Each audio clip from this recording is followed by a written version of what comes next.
Hi, everybody. Welcome to the Gagnon Atelier. I'm your old pal, Tim Gagnon, and this is the Modern Masters Podcast.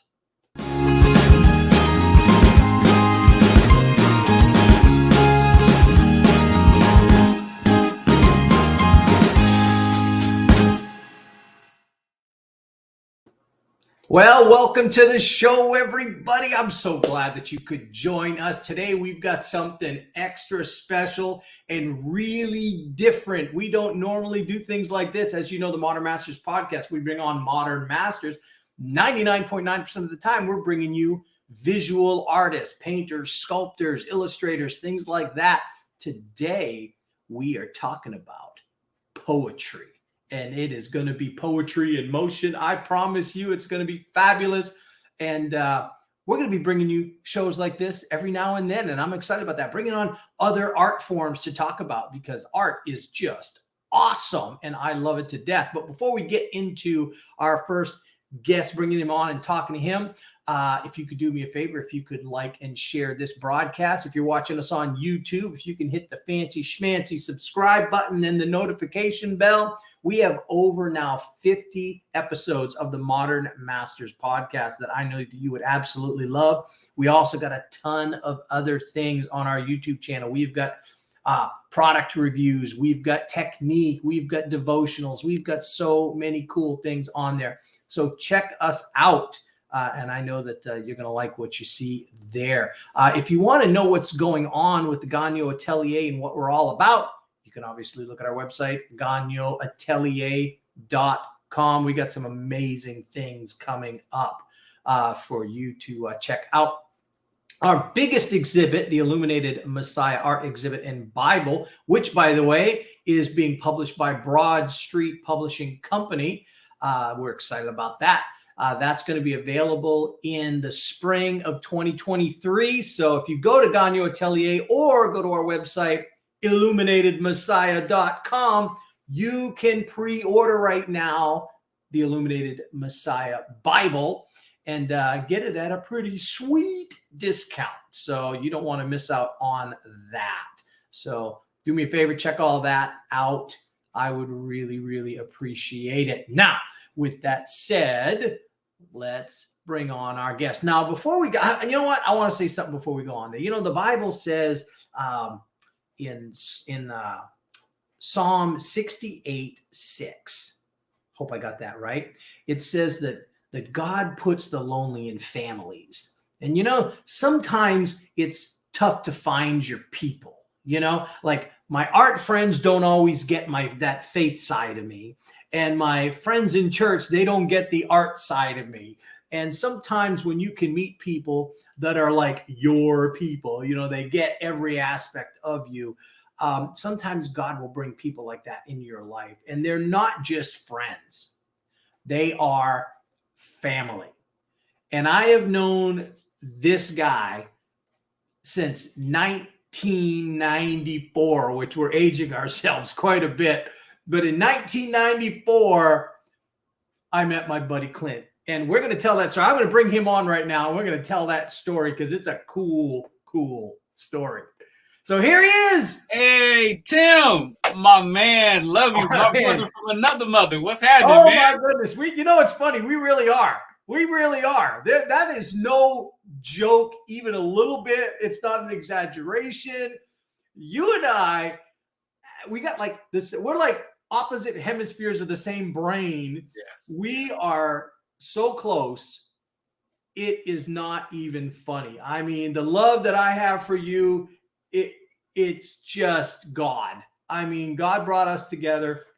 So I'm going to show a couple really old things to show how you and I met. So So several years ago, actually, when I was still in the military, I had just gotten out of the military. I was in the Air Force. And while I was in the military, I was working on these comic books. And I was trying to break into the comic book industry. You were already working in the comic book industry. And I wrote and illustrated and published these comic books. The Unforgottens. Yes. Mission of Tranquility. Look at these things. And so these comics that I published,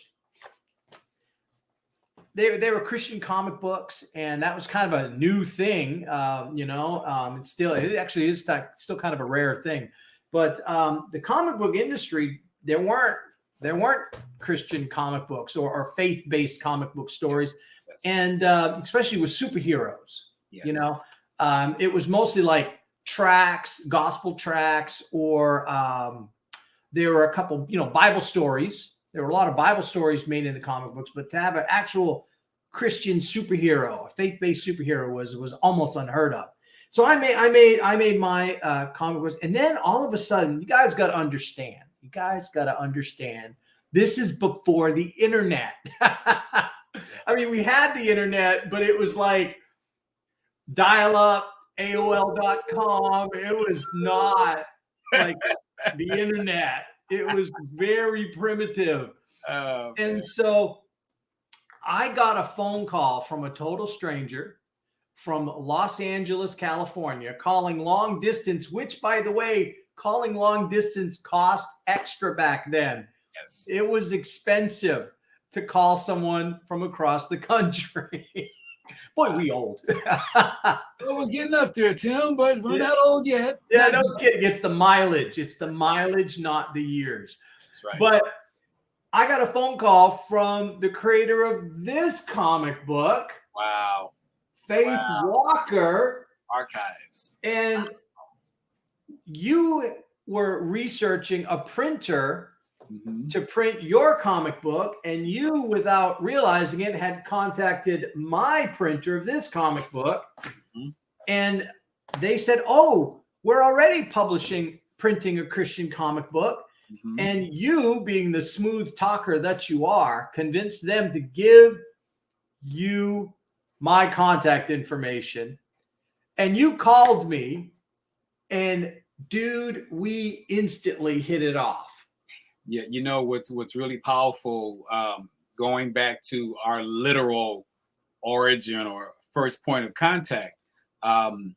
Faith Walker was brand new. I think I was doing work here in Los Angeles with a newspaper called the Community Circle Clipper, and being an avid comic book fan, and like you said, there was very little in the area of Christian content in comic books outside of your traditional Bible stories or blatant evangelistic material, So right. This whole superhero concept, and Christianity goes through its phases. So it was during the faith movement. That's what was happening, So I was a member at a Pentecostal church, World One for Christ Ministries. And the pastor, bless his heart, Bishop Wayne S. Davis, went on to be with the Lord years ago. But under that ministry, God gave me this concept of a superhero called the Faith Walker. And initially started off as a black and white comic strip. I found favor with a publisher by the name of Annie Pierce. And so every 2 weeks I had my 3-panel strip, and it would come out, and into the community. Here comes Faith Walker, and this guy was just chock full of biblical scriptures. And it was to the point where every time a word balloon came out of his mouth, if it wasn't scripture, he wasn't talking. That's how powerful and how serious the Faith Walker idea was. And then ultimately, the book that you held up, we had a 1998, I believe 98 play at one of the theaters, a live play, one of the theaters here in Inglewood, which is a city just right outside of LA. You can cross the street and you're in another town. And that was like a dream come true. I was working with Colette Cruz and For Such a Time as This Promotions at the time. And man, it was amazing. So, to see this God-given idea, this scripture quoting superhero adorned in his purple robe called the Garment of Praise, holding a staff called the Rod of Aaron, and having an absolute ball. So I believe it was Morgan Printing. I believe it was Morgan who I spoke with. I believe so. Put me in touch with you. For the life of me, I can't remember the sales rep's name. Very sweet lady. And I was explaining to her, yeah, I've got this idea. I want to do Christian-based comics. She says, wait a minute, I've got a friend. There's another guy. And she told me about you. And then we got on the phone talking about the faith, the Unforgottens, and Faith Walker in his realm. And you and I became linked at the hip. We've been literally inseparable from that point on. Just like, man, and it was to the point where my friends in California, they might hear this, they might not. They were jealous, or I'm gonna say, our relationship was so fiery, and you know, because you've always been a progressive thinker. You've always been that guy, like, how in the world is Tim doing this? You've always been on fire to make things happen, and I think that was a part of our appeal. I'm like, well, if I got an idea, I believe it. Let's go. So you and I, we would talk about these concepts, even to the point where our characters our storylines would intermingle. Your ideas would spill into my realm. My ideas would spill into your content. And man, those were some amazing, awesome days. And that's the cement of you and I, right off. Yeah, I really think, you know, it's like, we'll go back to that Bible again that I love so much, but iron sharpens iron, and so a friend makes a friend better, you know? And it's like, we met, and our kindred spirits it was like igniting a fire. You know, it was like throwing gasoline on a fire inside your soul. And we just brought out all of those things in each other. And folks, let me tell you, when you find a friend like this, you latch onto them and you don't let go, because those kinds of friendships just inspire you to move forward and to get better. You know, when I'm around my buddy Clint here, I've never left the conversation not fired up, inspired, and feeling better about myself. Wow. Even when we have hard conversations. Yes. It's like we make each other better people. Yes. And we've gone through the gambit of things in our lives, because we've known each other since 1994. Wow. And at some points, speaking daily with each other when it was expensive to make those long distance calls, you know, sharing, talking, getting deep, the good, the bad, and the ugly, and everything in between. Yeah. We have developed this friendship, and that is a powerful thing. And it started with our love for the art form, the genre of comic book art, writing and illustrating comic books and publishing and then doing all of those things. And it's developed much further down the line, where we're both doing very different kinds of art now in our careers. But that connection, that bond is still it's deeper now than it's ever been. Yes. And it's amazing how relationships form. Yes. And that, so the type of art that you're doing now that's exciting is poetry. Yes. The spoken word. And y'all, you just don't know, where there are times when if I get a voicemail, if I don't pick up the phone when Clint calls, I will get a 5-minute rap poetry session on my phone. He can't just say, hey, Tim, this is your buddy Clint, call me back. He doesn't do that. I'll get a 5-minute awesome rap on my phone about me and him and how cool we both are and all this. Let me tell you what, he makes you feel good about yourself, let me tell you. And so that's the kind of guy you are, Clint. And you've got a new book out, because your poetry, you have just laying it out, and you've got a new book here that I've got in my hand, and I'm going to put it on the screen so everybody can see it. It is Saint Ice, the Book of Ice, Volume 1. Love is so cool. A collection of relationship-based poems, bars, verses, expressions, and images. Dude. And look at that cover, man. Dang. I couldn't look that good on my best day. with a lot of Photoshop work done. It's not fair, man. I mean, you know, look at dad mode here, you know. And then there's this guy. Tim, you were like way too kind. Dude. Look, I'm gonna say it the way I say it, man. That's just the DNA, and that's God's divine hookup. That's mom and dad. Clint's I'm just a byproduct of what he allowed to happen. You know what I'm saying? So, but I appreciate the compliment. There you go. So, where did you get the moniker Saint Ice? What you know, that's a way cool name. You know, I call myself your old pal Tim. That's it. That's what I got. You got Saint Ice. My gosh. Well, you know, it actually began. I mean, it's a personality thing first, because I'm really, if you know me, I'm this laid back, mellow kind of guy. I'm not a fire starter. I can be. I'm not a hell raiser. I'd rather put out the fire, but I'm easy. So, you know, in the arena, when you have this kind of mellow thing, guys like, dude, you're so cool. I will openly admit I was an Arthur Fonzarelli fan. I love me the Fonz.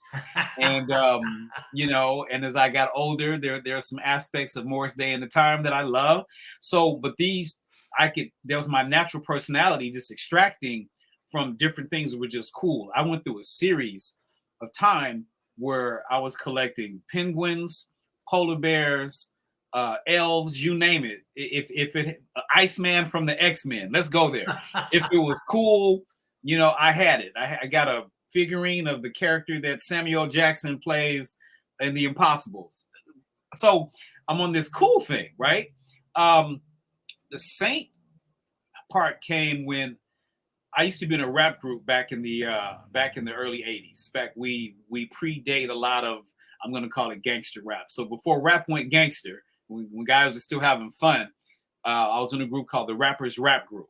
Okay, it was an offshoot from Sugar Hill that decided to find its home in Hollywood, California. Good buddy of mine, Carlton Burrell. At the time, he was called Love and Sea. Now he's Carlton the Messenger. But he and I were high school friends.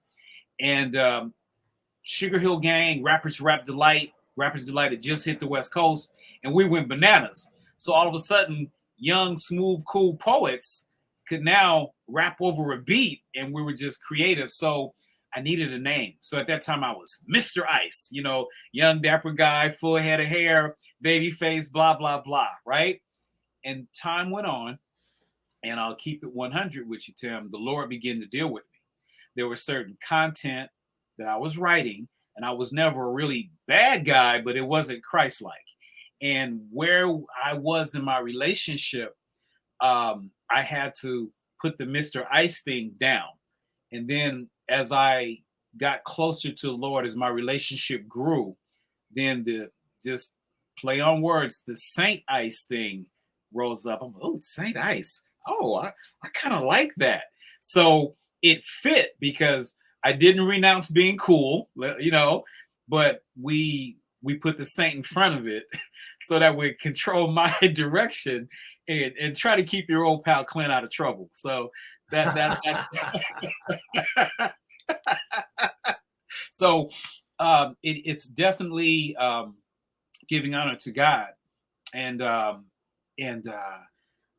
began to do Christian rap, and you know, at once upon a time back in LA as a younger guy, you know, if there was an open mic setting or a place where rappers were, I would show up and try to do my thing. And so Saint Ice has now become the face and the voice of my poetry, you know. So and that's a little bit about Saint Ice. Saint Ice is forever cool. That's just, but he's a cool Christian, you know. I'm not stiff and staunchy. I could be, but I'm not. Kind of laid back. I'll share with you. And but I try to point people in that direction. Even the poems that aren't Bible verse upon Bible verse, there is a redemptive quality to the majority of the things that I write. So the Holy Spirit still comes through in the writing. Even the things, well, Clint, isn't that kind of Songs of Solomon-ish? Yeah, but you see what you just cited.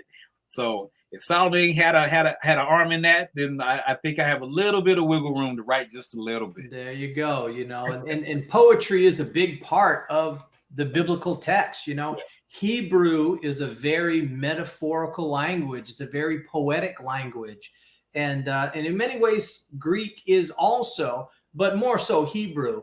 And the Song of Solomon is the perfect example of steamy love poetry. Yes. That, you know, it doesn't always translate well into English, but at the time, that was some steamy, hot Yes. poetry, Yeah. you know, and very, very erotic language sometimes Yes. in the poetry when it was talking about, you know, these two lovers pillow talking each other, you know. Basically. And of course, it represents God's love for his people. Yes. And that's what it is in its context. But narrowing it down, it's pillow talk between two lovers, you know. I mean, it just is.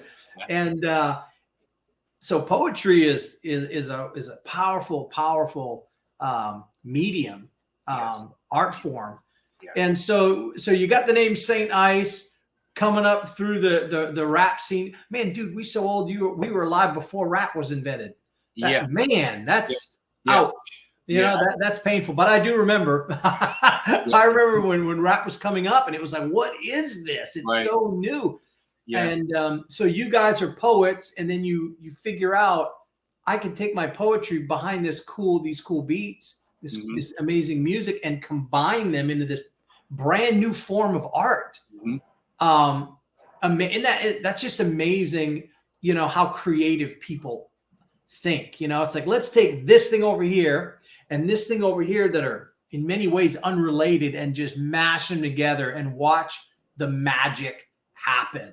Yes. And so, you know, Tim, and just like with visual artists, you meet people with what we're going to call different specialties. I don't want to say different degrees of skill or ability, because that's not fair, because we're all evolving.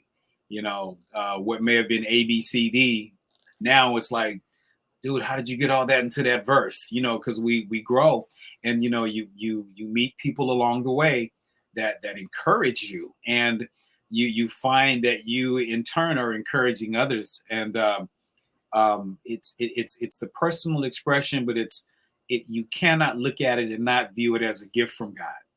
Everyone does not have the ability to take words and then put them together.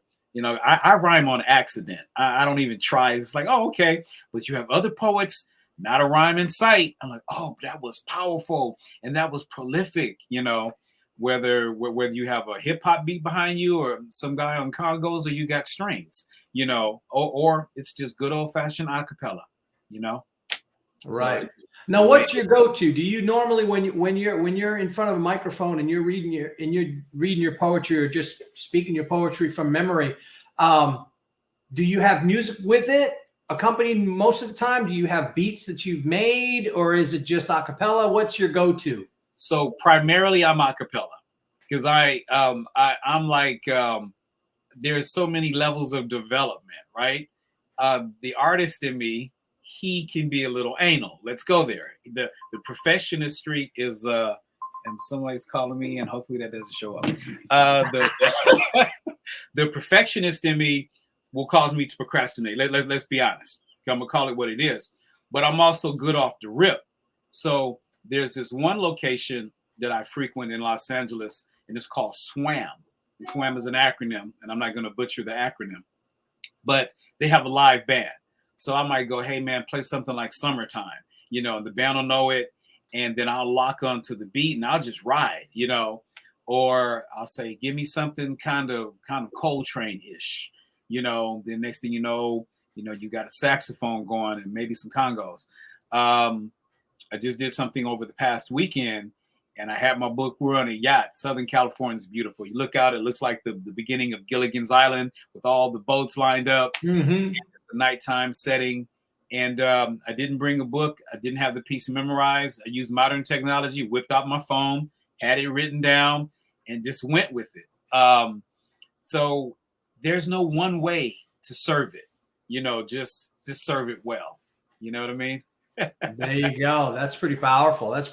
So, like, poetry was really big in like the 60s, you know, in the 70s, you know, and you always had those you saw those poetry readings, and instead of clapping, people would snap their fingers and all of that.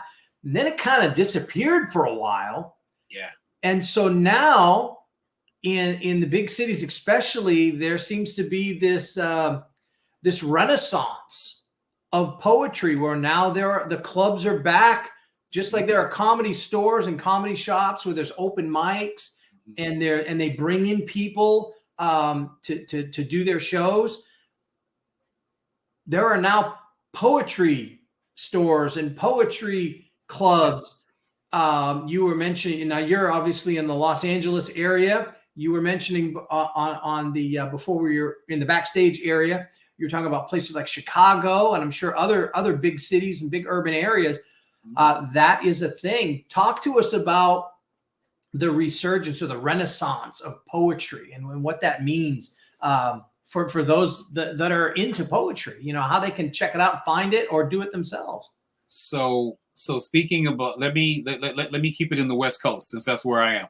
So anytime in Los Angeles, there's at least an event just about every night of the week here, right? There's something on Mondays in Long Beach, brother by the name of Kwamel.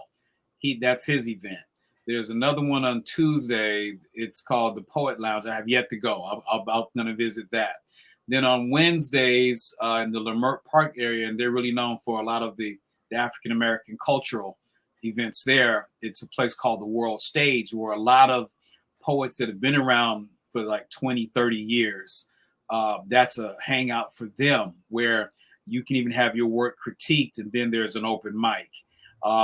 And then on Thursdays, there's a few locations. And then every other Friday, I'm like I say, I'm fond of this event called Swam, and with Lorenzo Words. You know, that's his event with the live band. And then there's Alina Love. She's doing a few Thursdays out of the month.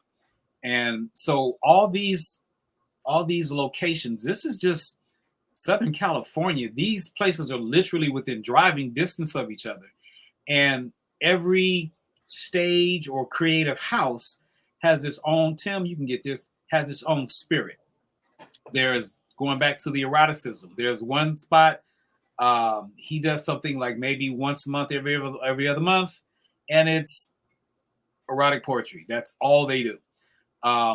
There's another event that I was trying to put together last year, which I'm going to have a resurgence. It was called Pure Poetry. Not knocking the eroticism, but I needed something. Let's give God some glory. Let's get on the motivational page. Let's go on the affirmation, which a lot of poetry is a lot of that. So there's no shortage. There was even a film put out not long ago, and the group, I'm going to butcher it because I'm not very familiar with them, but they're putting on these events. The events are called Poet, right? And so they put out a film with a lot of the local talent, and it was just amazing. So it's, you know, it's a community unto itself, right? And now we live in the age of the internet.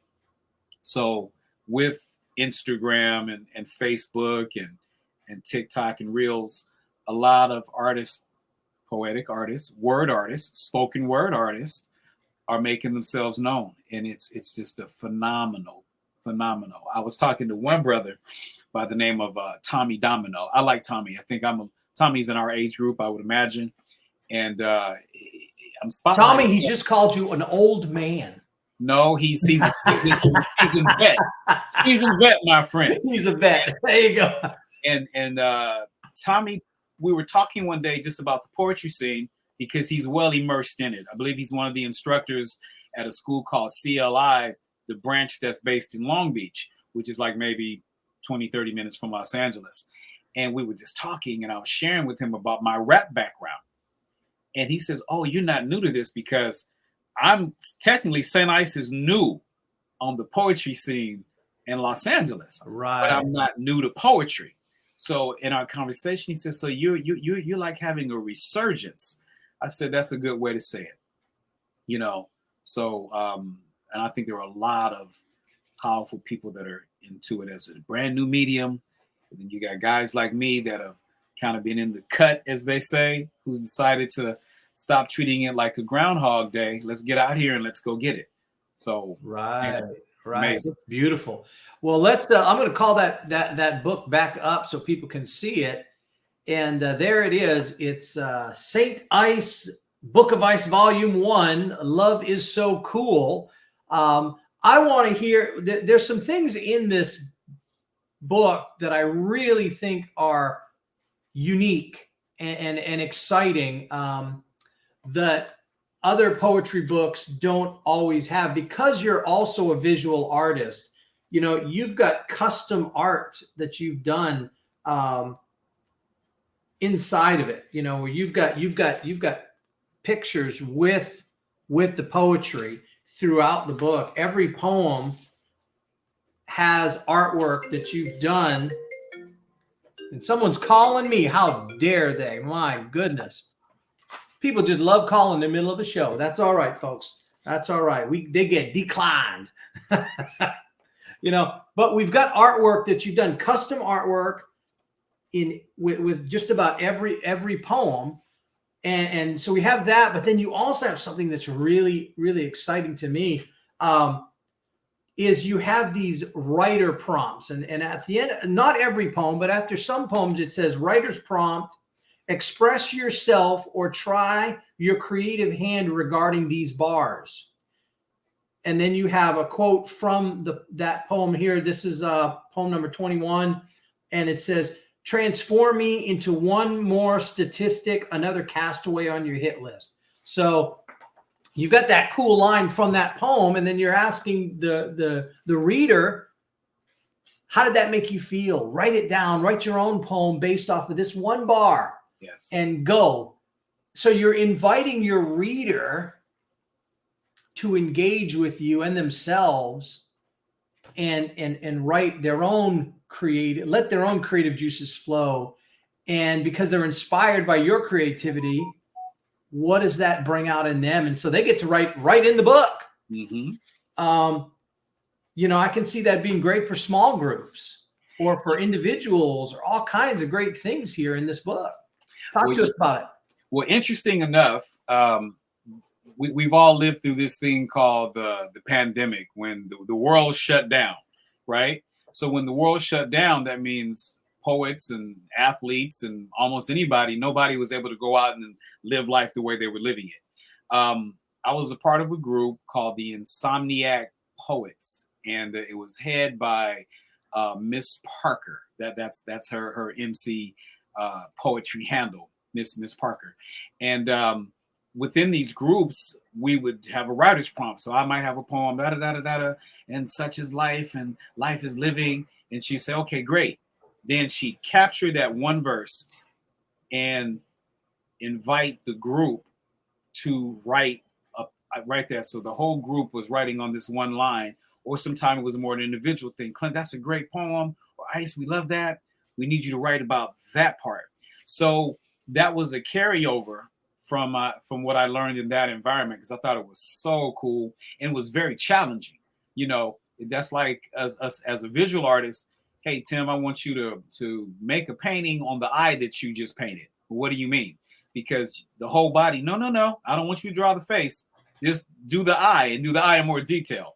So that's pretty much how that would translate, but it would trigger so many other thoughts, because this thing is thought and emotion and experience driven, because you're going to look at it, or you're going to write from your own filter, and your filter is based on your own background. Right. No matter what you've experienced.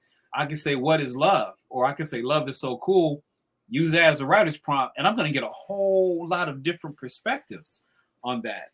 And that's amazing. You know, that's powerful. You know, it's like one word can change someone's life. One phrase can give you a perspective that you never thought of before. And if you allow yourself to take that word and then run with it, you can go down paths you never dared even think about, you know. Yes. And that's powerful artistically. Yes. You know, sometimes I'll hear as a visual artist, I'll hear something when I'm listening to speakers. You know, if I'm listening to my pastor, or I'm reading a book, or I'm listening to poetry, or in a song or anything, all of a sudden I've got a new painting that fast, instantly. Yeah. I see it, got to go paint that, got to make it happen, you know? And so that's just, you know, it amazes me how the art form of poetry can be so, it's visceral, it's powerful. You're dealing with deep emotions. Yes. How about this? I'm going to give you the floor. I'm going to give you the mic here in our open mic here, and we are going to let you cut loose from one of the poems from Love Is So Cool. And we're going to full screen you and just cut you loose, my friend, and let you read us one of the poems from your book. Here we go. Let's do this and that and take it away, my friend. Let's hear one.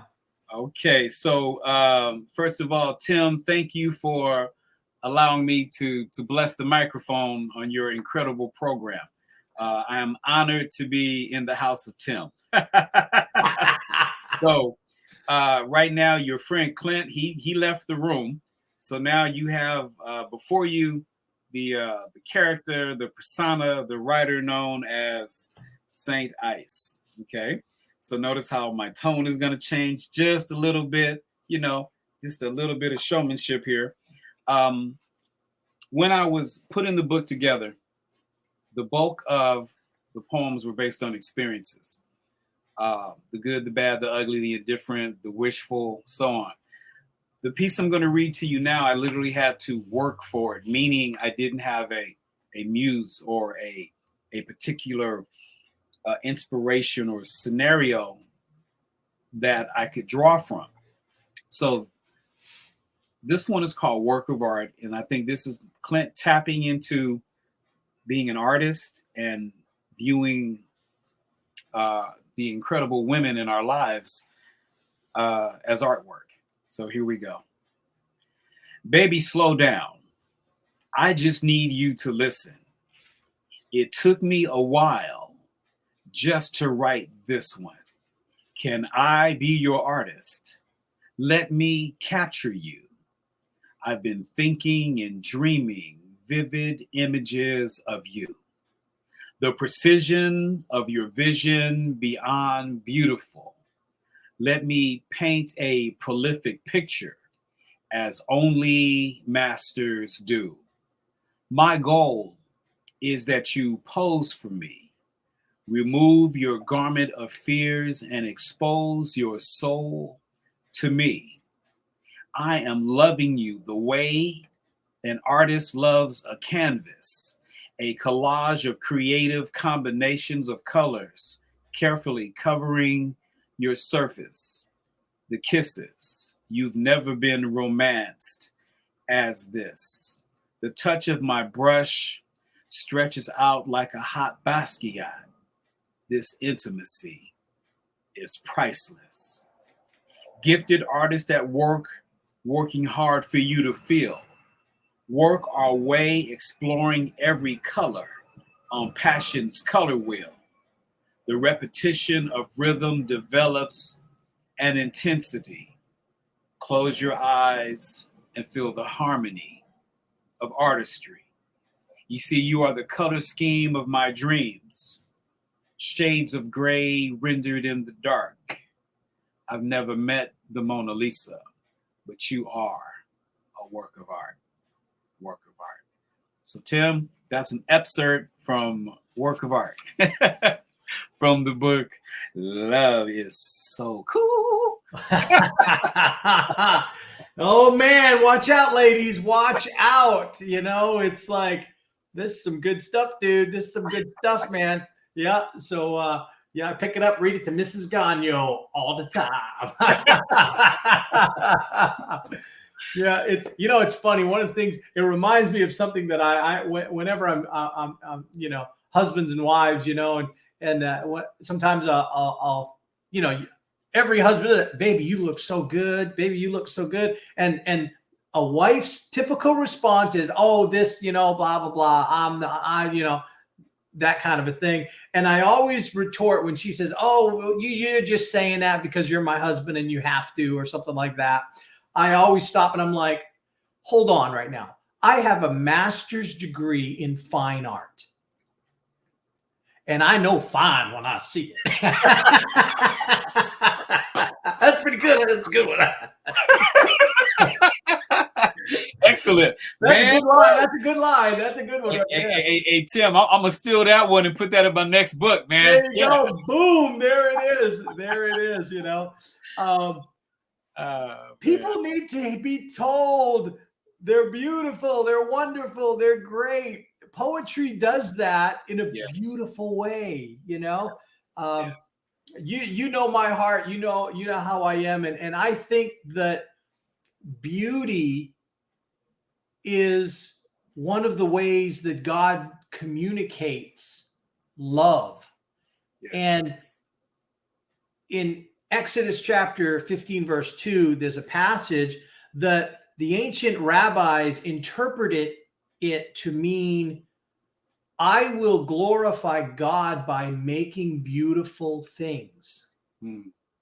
And a poet uses the spoken word and language in a beautiful way, and it communicates in a much deeper way than just typical words do.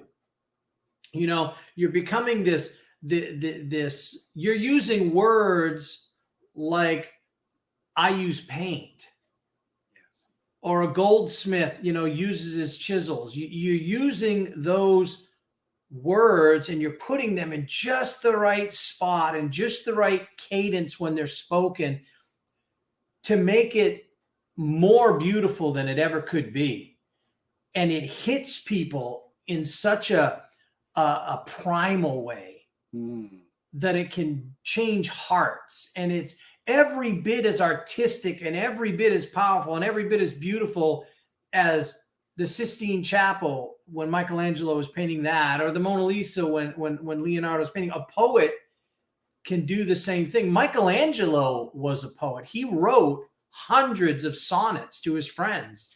And that was one of the ways that he expressed his artistry and his mastery. He wasn't just a painter. He wasn't just the greatest sculptor that ever lived. He was a poet. And I just absolutely love poetry. And I think what you're doing is fabulous. Now, they can find this. I've had it on the screen quite a bit, but Love is So Cool. They can go to your website, dropsofice.com. Yes. They can get there. They can also get it on Amazon if they just search Love is So Cool. Yep. It'll on show Amazon. Up. Yep. Love is So come Cool. up. Is there any other place they can get it? Right now, we're working on a few bookstores, and the bookstore is actually waiting on me. Like, Clint, if you bring the inventory, you're in here. So we're at that stage right now. Amazon is probably the best bet in terms of just the book, and of course, they have the Kindle version, and it'll be the location also once we get the audio version together. So right now, so you're working on an audio version of the book. That's going to be great. So straight from you. Are you going to be reading it or other people? It's going to be me. I thought about it, and I said the best person to quote the poetry is the poet who wrote the poetry. Amen. It's going to be something. And I know a lot of dynamic poets, but I think this one needs to be St. Ice saying St. Ice's stuff, so we're looking to have that project done before the year is out. So fantastic. So that'll be like on Audible, places like that, potentially every open platform we can get it on. Man, that's fantastic. And not to let too much cat out of the bag, I have a lot of friends and loved ones that are musicians. So you never know. There might be a St. Ice album. You never know. All right. Rock and roll. That's pretty fantastic. That is absolutely cool. Yeah. That's just now. I also notice here. We're gonna call this up on the screen again, real big.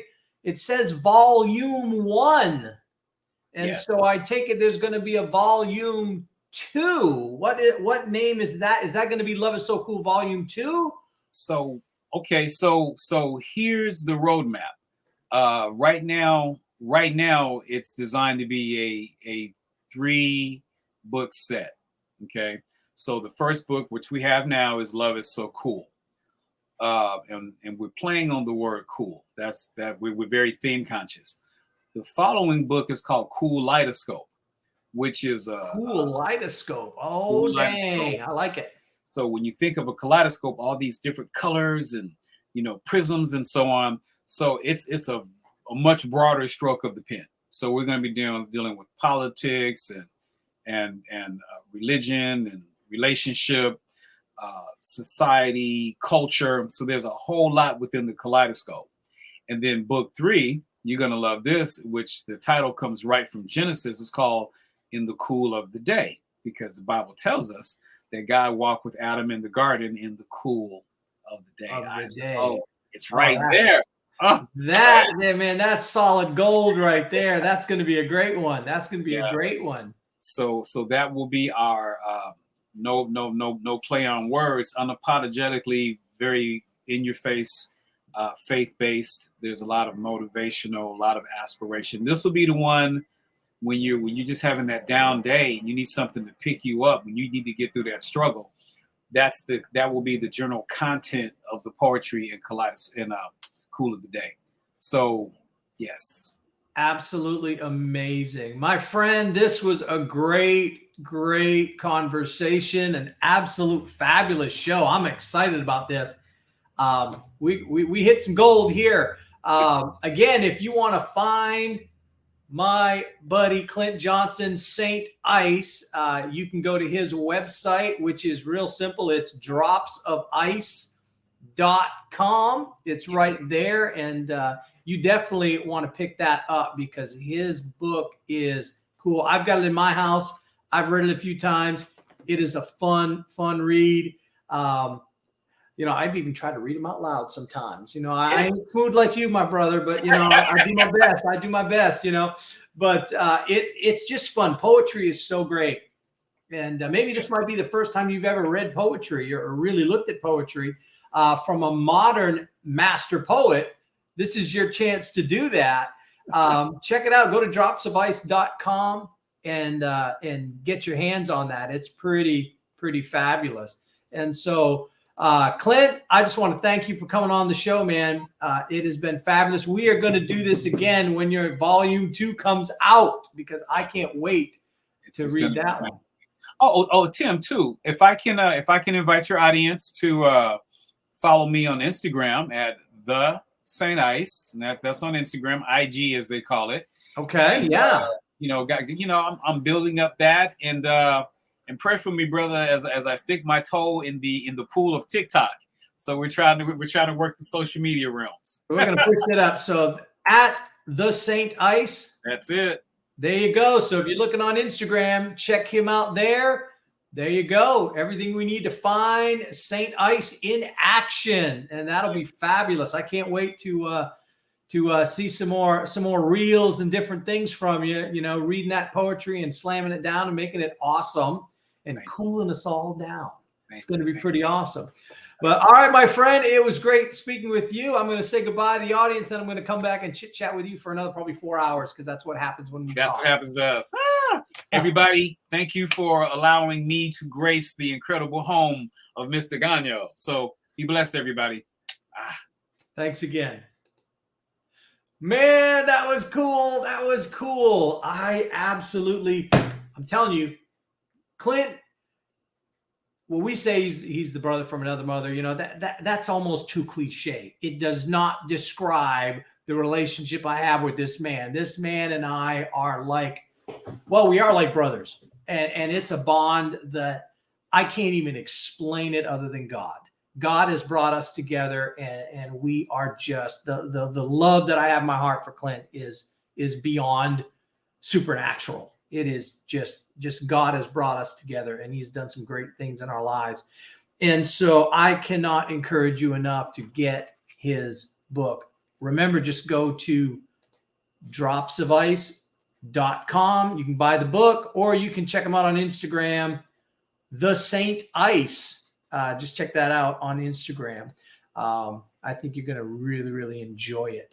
And so with that said, guys, if you could do me a favor, if you can like and share the broadcast with your friends so they can get to know Clint and also get to know the Modern Masters podcast. We've got so many great shows with the best of the best of the best in the art world. And now, not just the visual art world, but the poetry world as well. I appreciate you doing that. Again, you can check us out at GagnonAtelier.com.